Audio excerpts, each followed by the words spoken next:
But I think I was a pioneer in the whole sing rap genre of music, which is basically the standard. Cursed out that one executive at the record label that put me on the blacklist. Damn. Okay. It was Leor. There you go. You happy now? He blacklists a lot of people. Right. But also honoring Mr. Cohen. What does that feel like tonight? Being even asked to be a part of honoring Leor Cohen was a no-brainer for us.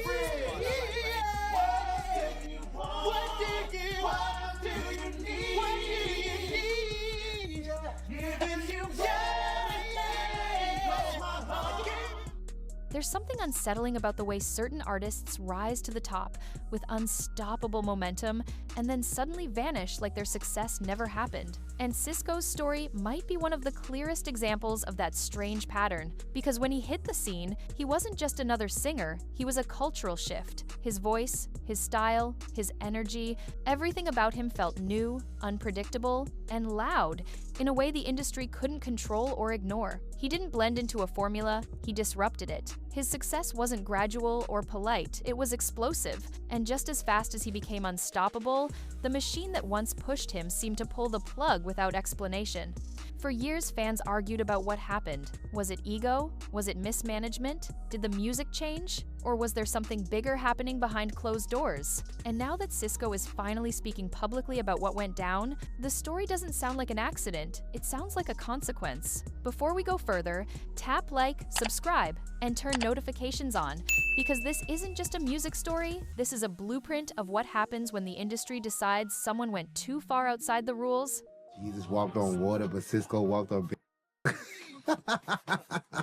That's blasphemous and true. People do things on camera because they're comfortable doing them. If they're uncomfortable doing them, they shouldn't be doing them. It's just that simple. That's when problems happen.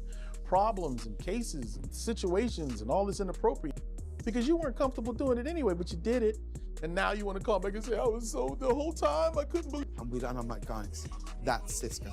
And they're like, oh my God, it's Sisqo. And then my other mate, Gavin, just went to me, don't do it, don't. And I went, she had, don't second right, track, and to his credit, Sisqo just went. The crowd started dwindling. As many people weren't coming to see Dru Hill perform. I think it was a direct cause and effect of what happened. To understand why Sisqo became a target, you have to go back to the moment before the solo superstardom back to Dru Hill. Behind the scenes, the group was hungry, disciplined, and determined, and Sisqo was the lightning rod. He didn't just sing the high notes, he embodied the energy of the music. When the group performed, eyes went to him. Some artists chase attention. Sisqo attracted it without trying, and that kind of presence is both rare and risky in an industry designed to control outcomes. Executives love talent, but they prefer talent that stays obedient, grateful, and quiet. Sisqo wasn't built like that. From the beginning, he questioned decisions, pushed boundaries, and refused to shrink himself. Instead of trying to eliminate his individuality, the label redirected it. They started grooming him for solo stardom before the group even fully processed what was happening. That shift created tension internally, but it also created tension at the executive level, because the one thing the industry fears more than a rising star is a star who realizes he doesn't need permission to shine. Then came the moment everything snapped into place. Unleash the Dragon. That album didn't just perform well, it detonated. The Thong Song didn't spread, it erupted. It wasn't just a chart hit, it became global pop culture, the kind of record that rewires music trends, media, fashion, and public consciousness. Suddenly, Sisqo wasn't just a singer, he was a phenomenon. Best male groups of all time. Hey. And individual, he is a pop star in my eyes. Hey. Welcome, Sisqo. All right, here we go. But I think I was a pioneer in the whole sing rap genre of music, which is basically the standard of R&B music today. Everybody's kind of doing it in pop music. And that's just, kind of something that I started off doing with songs like Got to Get It and Unleash the Dragon, Thong Song, How Deep. His style became imitated, his hair became iconic, his stage presence became the blueprint for performers who came after him.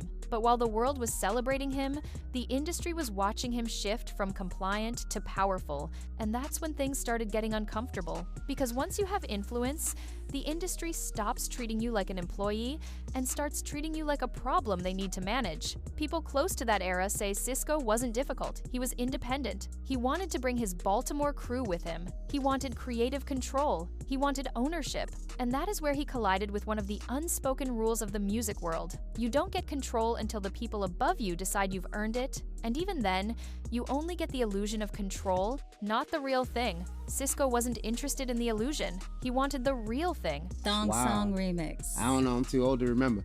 Ditto. I cut my mustache off by mistake on the way here because He my was phone rushing. kept ringing. And yeah, so whoever was calling me, thank you. Now I look like a 5-year-old. Now you look great. And that's where the story turns dark. Behind the scenes, there were meetings, expectations, and conversations not about music, but about access, compliance, and participation. Other artists have hinted at these same moments in their career, the ones where the music takes a back seat and the power dynamics take center stage. And when Sisqo refused to play along, suddenly everything that once felt easy started becoming difficult. A confrontation with Lyor Cohen, one of the most influential names in the business, sealed his fate. He spoke up, he pushed back, and he crossed a line most artists never dared to approach. And instead of being disciplined openly, he was erased quietly. The change wasn't instant, not at first. The industry doesn't cancel with a press release, it cancels with silence. Calls dry up, radio rotation slows down. He's had such an impact on the music industry and as well as even YouTube now. I believe he's running YouTube for the world. And if you just look around, man, it's like what Smoke was saying earlier. It's almost like the hip hop version of like Motown, because you got like all of these, legendary artists. And, Lyor was, the visionary that saw, what was in each of us. And individually, if you notice, everybody's like completely different. So he's definitely not a one-trick. Scheduled opportunities fall through. Collaborators get mysteriously unavailable, budgets disappear, ideas get postponed indefinitely, and the audience, unaware of the machine behind the curtain, assumes the artist fell off. But Sisqo didn't fall, he was frozen out. On top of that, legal issues around the Thong Song took away a massive amount of the royalties that should have secured his independence and legacy.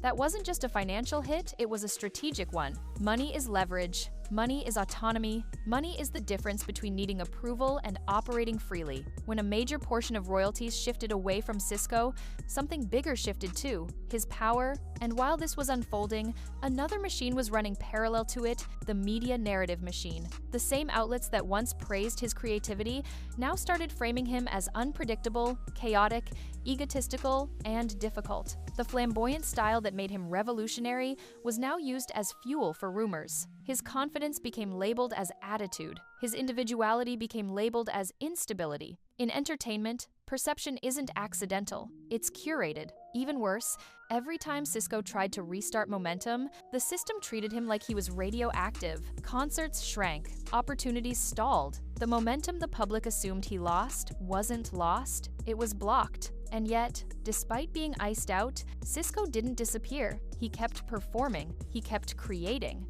We've gone long enough without talking about this. Sisqo has to be regarded as one of the fashion icons of the early 2000s. In the actual year 2000, the New York Times called his style quirky street fashion because of how edgy it was in comparison to his peers in popular music.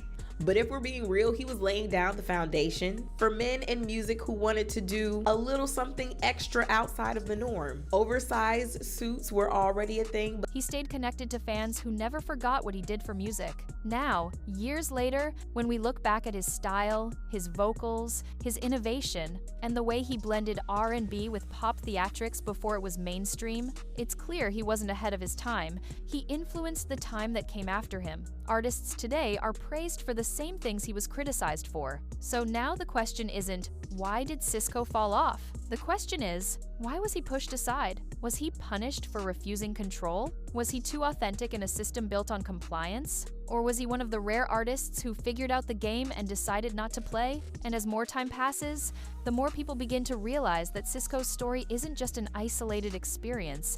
It's part of a larger pattern the industry has repeated, with countless artists who refuse to be molded. Because when you look at the timeline of music history, the industry has a well-documented habit of elevating creatives who bring something fresh, disruptive, and magnetic only to turn on them once they gain enough influence to negotiate, question decisions, or demand ownership. And that makes a lot of people wonder, was Sisqo's downfall really a downfall, or was it a correction, a controlled shift meant to protect a hierarchy that depends on predictability? Fans now look back and connect dots they couldn't see in real time. One moment he's everywhere: award shows, magazine covers, radio domination, and then suddenly momentum cuts like someone hit a switch. No scandal, no massive flop, no public meltdown, just disappearance. That kind of exit doesn't come from lack of talent, that comes from someone powerful deciding access is over. And yet, even with that freeze-out, his impact never evaporated. Fashion trends, music production style, stage choreography, Sisqo's fingerprints are still all over the culture,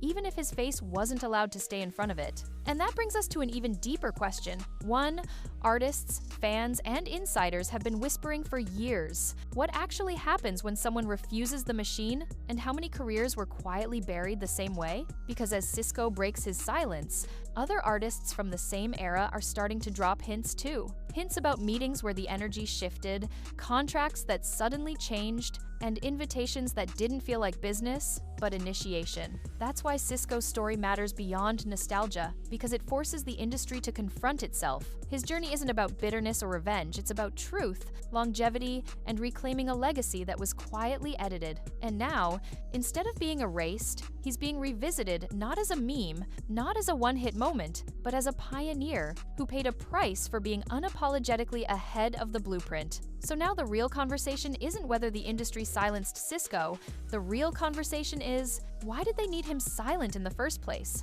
Drop your thoughts in the comments, share this video if you want more people waking up to this pattern, and make sure you subscribe and turn notifications on, because more stories like this are coming, and the more we uncover, the harder it becomes for history to repeat itself.